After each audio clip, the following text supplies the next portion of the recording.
तर आता विधानसभा निवडणूक अवघ्या काही दिवसांवर येऊन ठेपली आहे। राज्यात विधानसभा निवडणुकीचं वारं वाहू लागलंय। ऐन विधानसभा निवडणुकीच्या तोंडावर राष्ट्रवादी शरद पवार गटाचे अध्यक्ष शरद पवारांनी भाजपला मोठा धक्का दिलाय।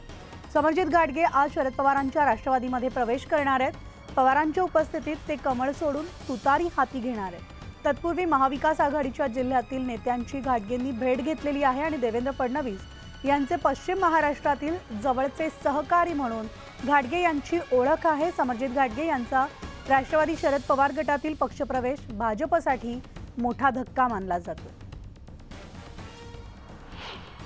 समरजित घाटगे यांचा आज राष्ट्रवादी काँग्रेस शरद पवार गटामध्ये प्रवेश होतोय। यावरती बोलण्यासाठी आपल्यासोबत राजे समरजित घाटगे आहेत। त्यांच्याकडूनच या निमित्तानं जाणून घ्या। राजे, खरं तर तुम्ही भाजपमधून तयारी करत होता, अचानक असं काय झालं की तुम्ही आज तुतारी हातात घेताय? आता त्याची कारणं बऱ्याच वेळा मी बोललेलो आहे। कागल गडिंग्लज उत्तूर विधानसभेच्या परिवर्तनासाठी आणि विकासासाठी आपण हा निर्णय घेतलेला आहे। आता भारतीय जनता पार्टीचा विषय राजकीय चॅप्टर माझा संपलेला आहे। आता आदरणीय शरदचंद्र पवार साहेब आणि जयंत पाटील साहेबांच्या नेतृत्वाखाली आपण पुढे कागलच्या विकासासाठी काम करणार आहे। खरं तर ह्या मतदारसंघामध्ये नेहमीच आहे ते राष्ट्रवादीला भरभरून प्रेम मिळालं, प्रतिसाद मिळाला। मात्र आता राष्ट्रवादीची दोन गटामध्ये विभागणी झाल्यानंतर पुन्हा एकदा राष्ट्रवादी विरुद्ध राष्ट्रवादी असा सामना होणार आहे।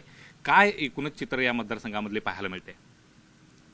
राष्ट्रवादीला जो सपोर्ट कागलमधून मिळाला, कारण कागल हे पुरोगामीचं एक प्रतीक आहे, राष्ट्रीय छत्रपती शाहू महाराजांची जन्मभूमी आहे आणि याच्यामध्ये मेनली आदरणीय शरदचंद्र पवार साहेब हे जे ब्रँड आहे ना, या ब्रँडमुळे बऱ्याच लोकांना त्याचं प्रचंड चांगला प्रतिसाद मिळाला।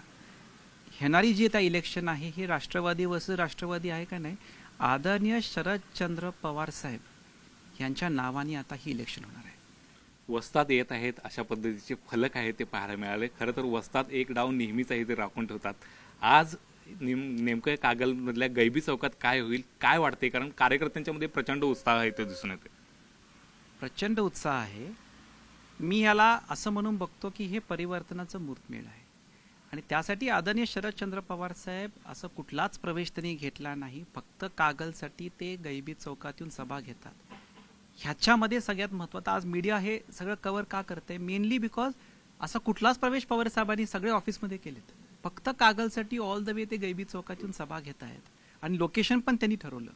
त्याच्यामुळं शेवटचा डाव कसा काय आहे ते आता पवार साहेबच ठरवतील। Video journalist Sandeep Patil, Dnyaneshwar Salunkhe, news 18 Lokmat, Kolhapur.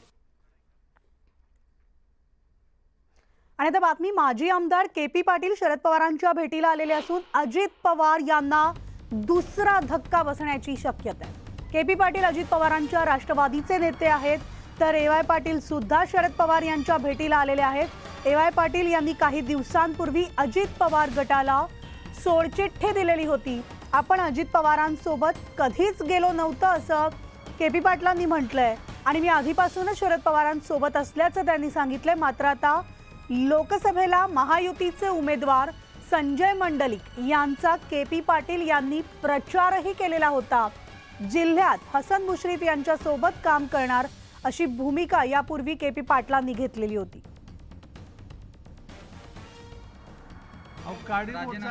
काडीमोडनं मी अजितदादाच्या पक्षात कधी गेलोय? मी राष्ट्रवादीतच आहे। कुणी सांगितलं तुम्हाला?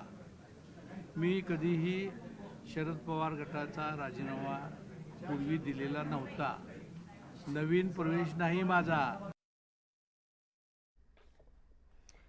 वळूयात पुढच्या बातमीकडे। महाविकास आघाडीच्या जागा वाटपासंदर्भातील संयुक्त बैठका आता गणेशोत्सवानंतर होणार आहेत। मुंबईमधल्या रखडलेल्या जागा वाटपासंदर्भात आता गणेशोत्सवानंतर निर्णय होणार आहे। मवियाच्या 2 बैठका झाल्यानंतर पुढील बैठका या गणेशोत्सवानंतर होणार असल्याची सूत्रांची माहिती आहे आणि सुरुवातीला मुंबईतील जागा वाटपासंदर्भात निर्णय घेतला जाणार असून त्यानंतर कोकण आणि उर्वरित महाराष्ट्रातील जागा वाटपाबाबत निर्णय घेतला जाणार आहे।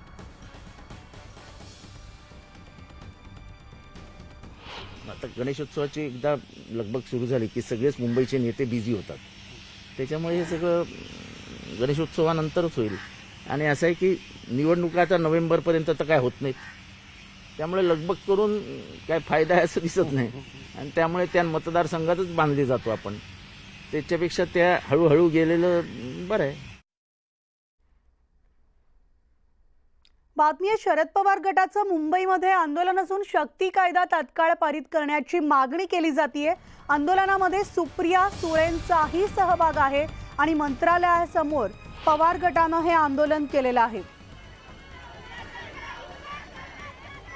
तर शरद पवार गटानं मुंबईमध्ये आंदोलन केलेलं आहे. शक्ती कायदा तात्काळ पारित करण्याची मागणी या आंदोलनाद्वारे करण्यात येते. आंदोलनात सुप्रिया सुळे आणि शरद पवार गटाचे कार्यकर्ते, राष्ट्रवादीचे कार्यकर्ते मोठ्या प्रमाणात या ठिकाणी मोठ्या संख्येनं उपस्थित असल्याचं आपल्याला पाहायला मिळते. मंत्रालयासमोरच पवार गटानं हे आंदोलन केलेलं आहे.